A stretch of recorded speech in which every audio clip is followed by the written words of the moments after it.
And news just coming in, the Indian Railways is likely to take action against wrestler Sushil Kumar. Now, he of course, remember, was provided a job by the Northern Railways, but sources are telling Republic TV now that he's now likely to be suspended. Do remember that the Olympic medalist Sushil Kumar was being arrested in a murder case, had a video of the incident recorded allegedly to terrorize the wrestling circuit. Now, Sushil Kumar, of course, was on the run for over 20 days and thereafter was arrested. We are now learning that the Railways, which gave him a job earlier, will be taking action, and he is now likely to be suspended. Atul now joins me on the phone line with more details on this. Now, Atul, give us more details. We understand that Indian Railways is likely to suspend him and initiate action.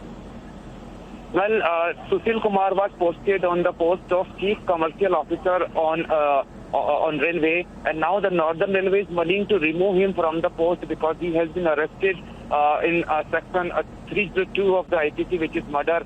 Yesterday, a meeting was held with the top officers of Northern Railway in which this was decided to take further action in this regard. And we are expecting that in next 24 hours, the Northern Railway will issue a press release regarding this.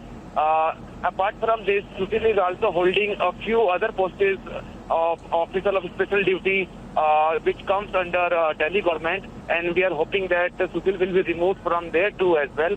First, Northern Railway officials were not speaking, but the sources in Northern Railway have confirmed that he was given the post after he won, the two-time Olympics. But now, because he has been arrested in connection with murder case which took place inside Chhatrapati Stadium, that is why Northern Railway is willing to take action against Sushil Kumar.